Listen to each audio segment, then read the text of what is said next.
Bien, chicos, buenas tardes.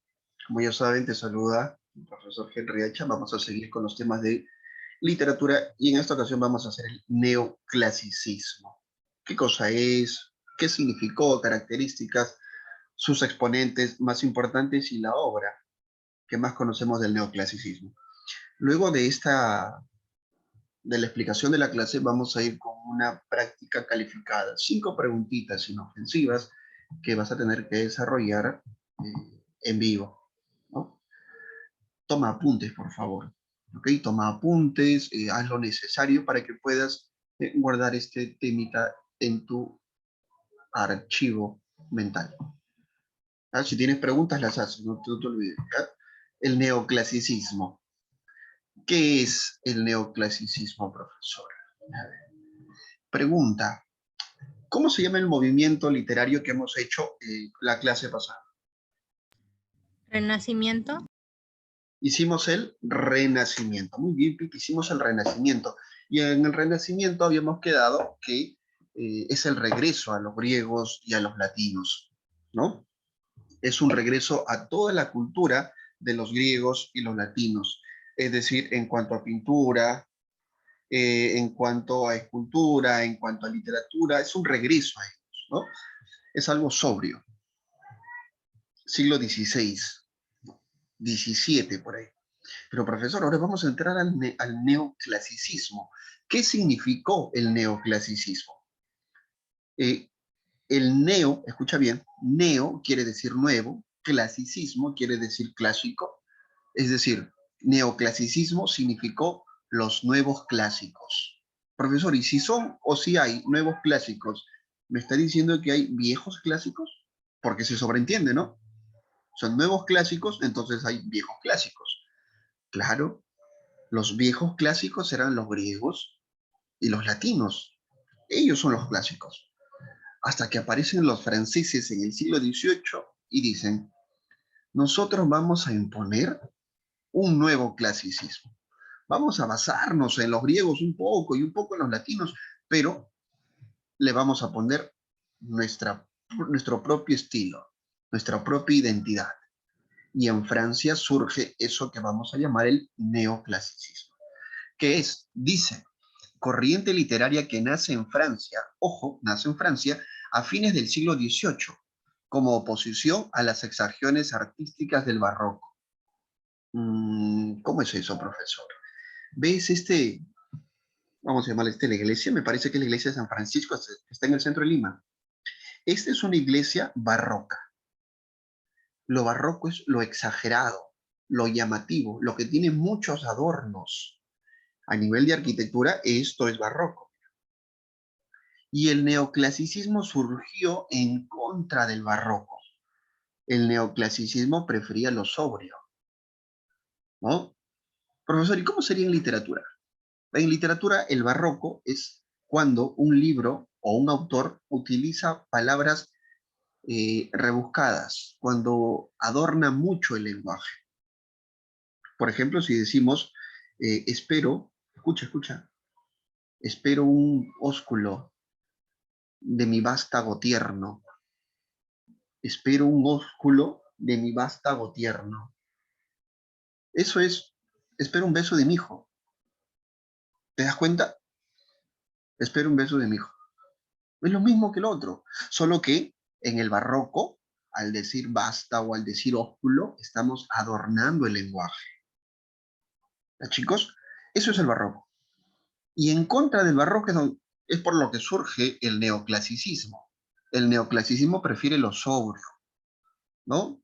Lo moderado, porque es un regreso a los griegos y a los latinos, ¿ya?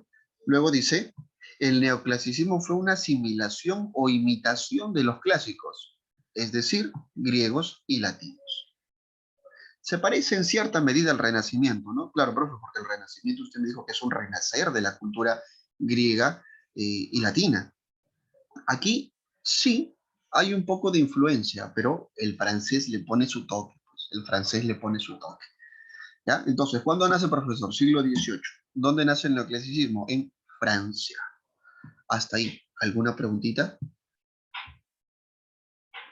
Claro, Clarín. Pregunta, aprovecha porque luego en la práctica no puedes hacer preguntitas, ¿ah? Todo bien. Vamos a seguir.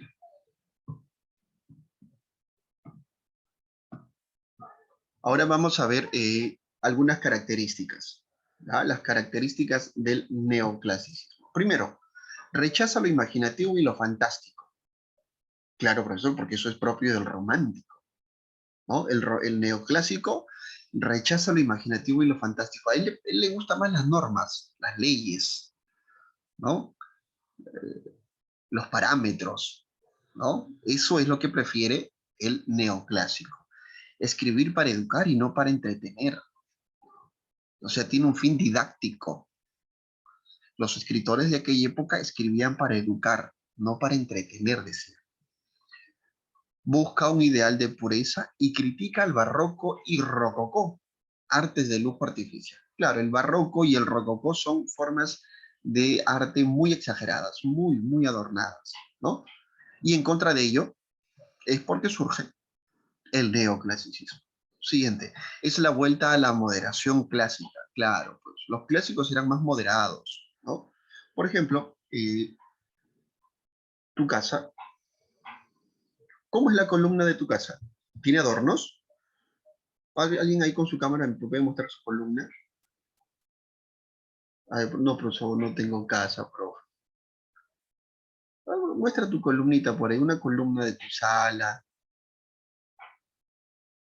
O tu puerta, ya muestra tu puerta. Ahí está Nicole. Mira, miremos a Nicole Peralta.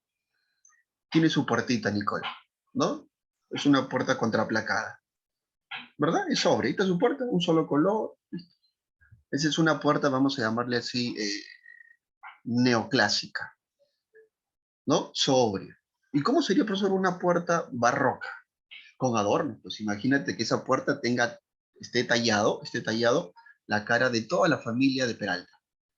¡Hala, profe! Pagar a todos para que tallen su cara. Ese era pues un barroco. ¿Y un rococó cómo sería? Dibujar hormiguitas en la puerta, talladas. Exagerado ya, ¿no? A eso me refiero. ¿Ya, chicos? A eso me refiero. Destinado a elevar la cultura y conseguir la felicidad y el bienestar del ciudadano. A nivel social, ¿no? Buscaban elevar la cultura. Y un datito para las señoritas, porque ustedes se maquillan un poco más que los hombres, y digo un poco más porque ahora los hombres también se maquillan. Aquí es donde surge el maquillaje.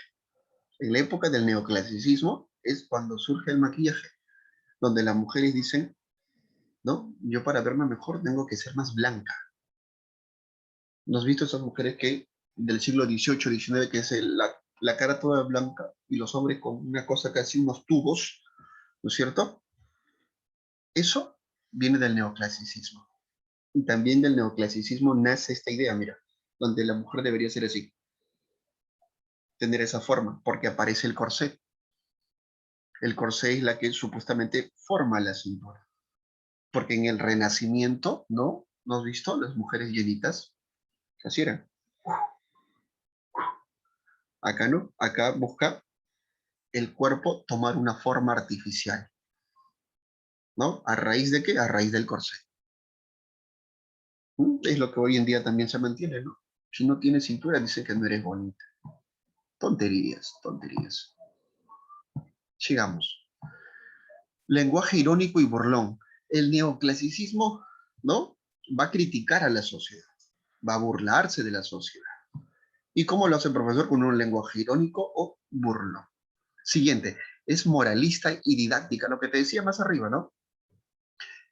Moralista y didáctica, ¿cómo es eso? Es que todas, escucha bien, cuando yo digo moralista y didáctica, quiere decir que todas las obras, Cardosa, todas las obras, Pita, siempre te van a enseñar algo bueno, siempre.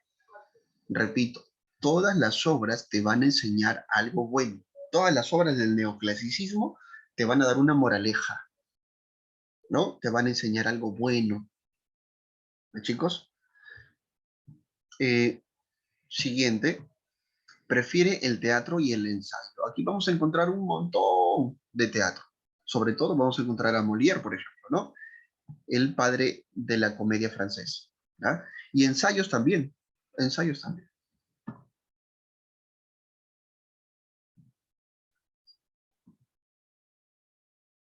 Ahora vamos a ver el contexto. ¿En qué contexto se dio todo esto, profesor? En estos. Primero, en el llamado siglo de las luces, en lo llamado también la ilustración. Profesor, ¿por qué se le llama siglo de las luces? Porque aproximadamente más de 100 años, escucha bien, porque aproximadamente más de 100 años, Francia comienza a crecer a nivel de ciencia, a nivel de tecnología. Se dejan guiar por la razón. Ya no se dejan guiar por la Iglesia Católica, se dejan guiar por la razón. A ver, vamos a pedirle a nuestra amiga Kimberly Rodríguez, por favor, que nos lea el primer párrafo, este.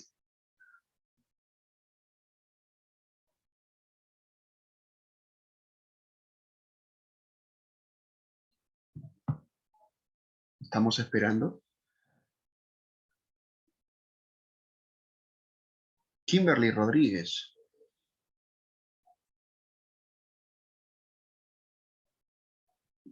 Pita, dile que estamos en clase, que no juegue, por favor.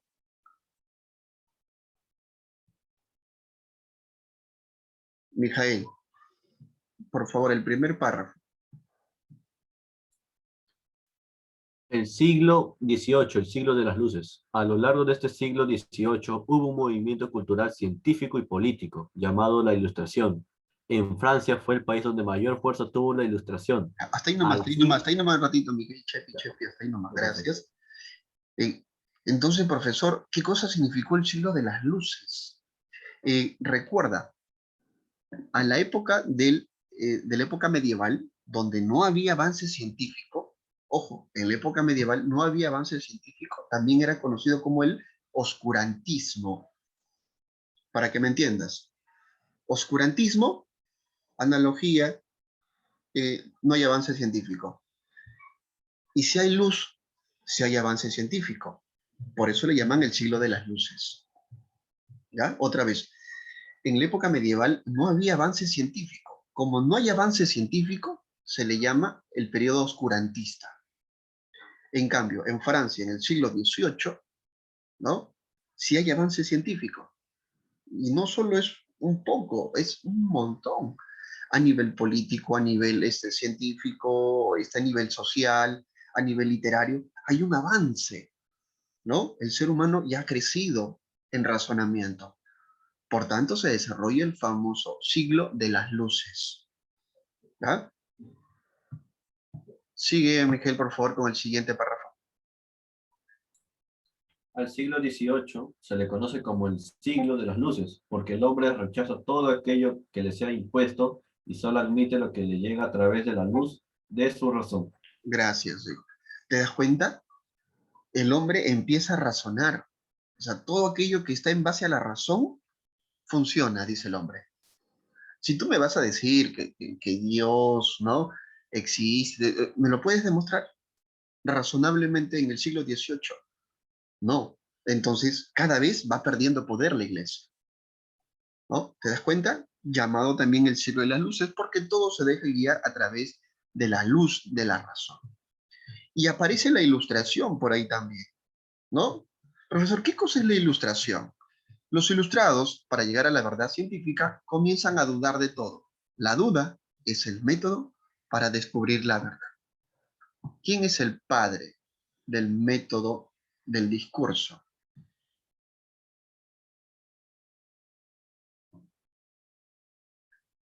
Empieza con la D de Descartes. ¿Quién es Nicole Soto? Es,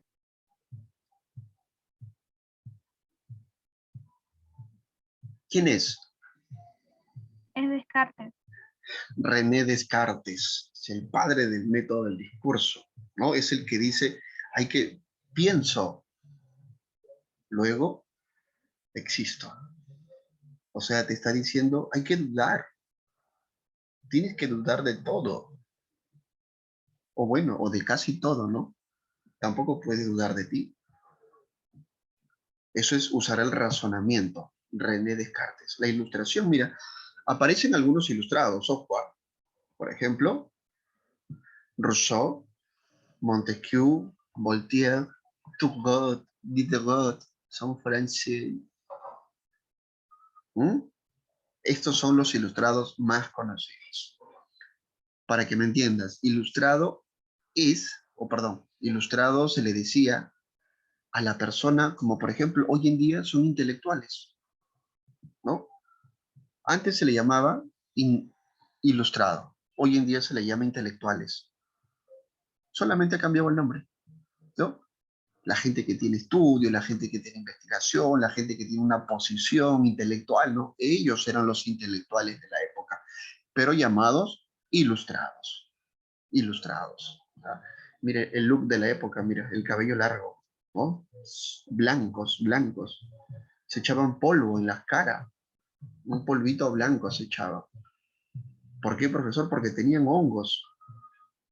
Recuerda que por ahí ese tiempo estaba la peste, ¿no? Bien, vamos a seguir. Vamos con los representantes. ¿Ah? Vamos con los representantes. Tenemos en España y en Francia. Vamos a mencionar uno por uno. A ver, ¿quién está en Francia, profesor? Fernando Fernández de Moratín, con sus dos obras muy conocidas, ¿no? El Sí de las Niñas y La Mojigata. Pero en Francia tenemos a los máximos exponentes. Por ejemplo, tenemos a Pierre Corneille, que es el padre de la tragedia francesa. Apunta eso. Pierre Corneille es el padre de la tragedia francesa. Una de sus obras más importantes es el Sí. Y luego tenemos a Jean-Baptiste Poquelin, también conocido como Molière. Y su obra más importante es El Avaro. El Avaro. ¿Ah? Vamos a hablar un poquito de mi amigo Jean-Baptiste Poquelin Molière. A ver, vamos a preguntarle y a decirle a nuestro amigo Gil, por favor, que nos lea este primer párrafo.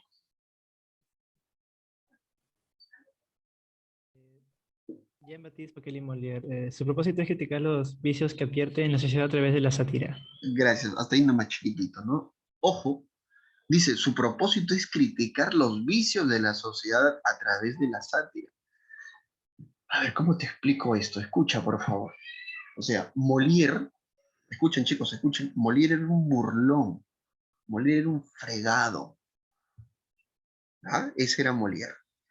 Pero un burlón y fregado así de la nada, profesor, no. Él criticaba, él se mofaba, él se burlaba de los defectos que tenía la sociedad y sobre todo de los defectos que tenía la Iglesia Católica de aquel tiempo. Porque la gente iba pues a misa los días domingos y el día lunes y martes, Pita, estaba pues denigrando la fe católica. Debes conocer gente así, seguro, ¿no? Gente que los domingos va a la iglesia, llega el viernes y está en un tono COVID, por ahí por el retablo, en comas al fondo, ¿no? No cuadra, algo no cuadra, profe. Eso criticaba, por ejemplo, nuestro amigo Molière. Le dio con palo a la Iglesia Católica.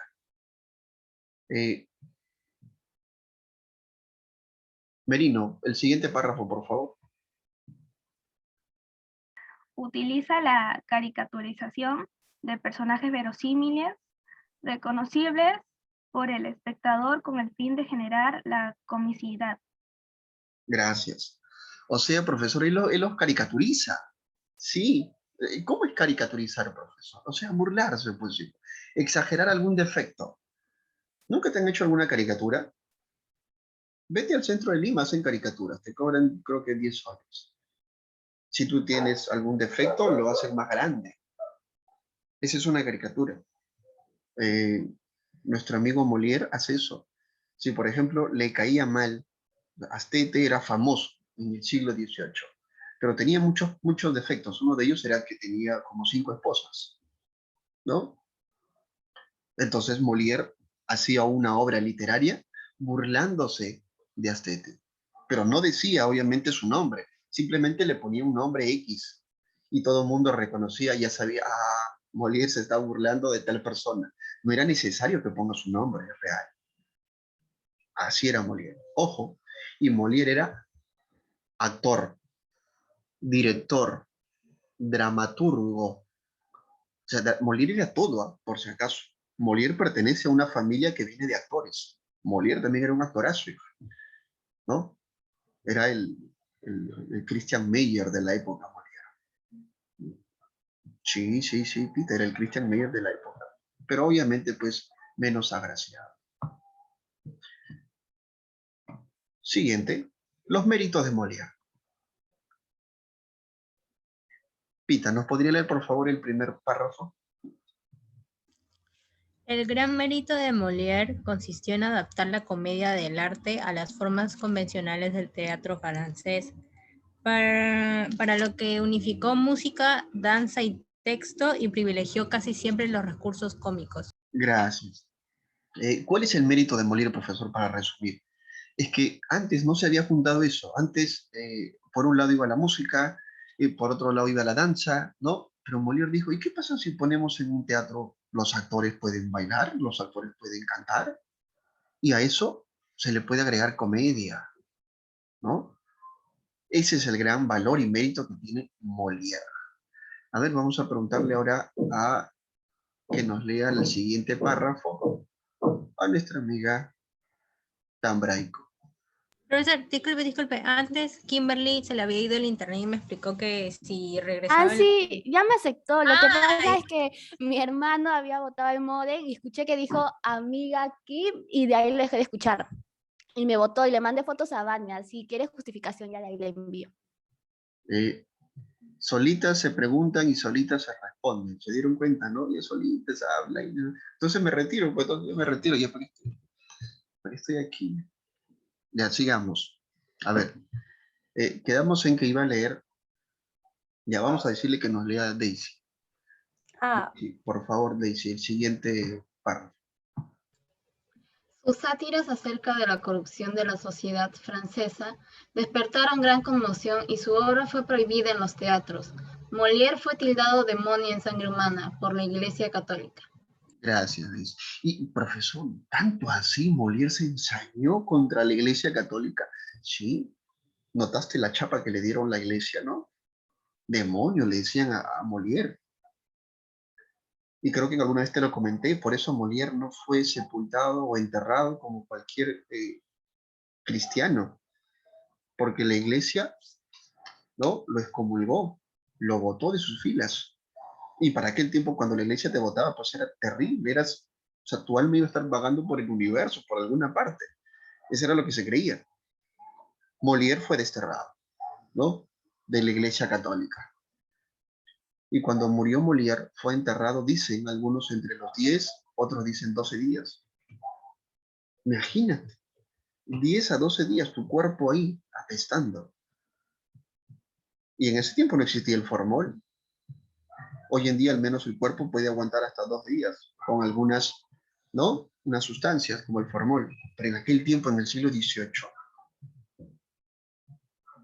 o sea, profesor, Molière la tenía bien jurada la iglesia, ¿no? Sí, y la iglesia Molière. Terrible, es un pilín, Molière era un pilín.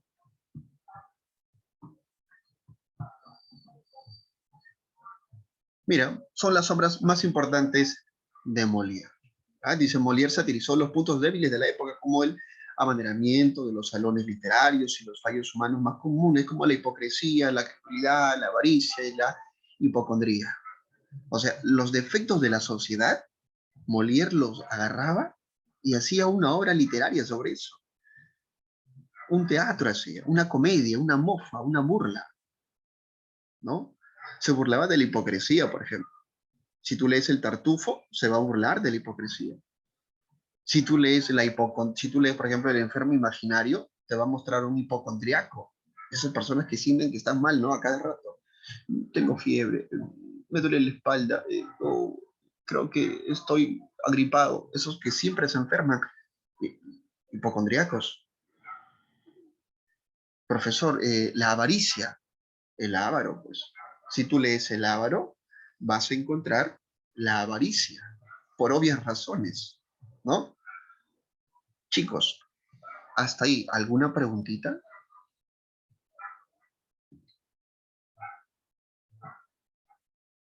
¿Nada? ¿Seguro? Bien, estamos a 1 minuto de la hora del break, ¿no es cierto? Vamos a comer algo, a almorzar algo rapidito, o a picar algo de tu cocina. Ve al kiosco, ¿no? Come algo y regresamos en 10 minutitos. Regresas, te cuento el Ávaro y vamos con la práctica. ¿Listo, chicos? Así de sencillo, para acabar un poquito rápido y no hacerte tan compleja la cosa. ¿Ya? 10 minutitos y regresamos. Nos vemos, chicos.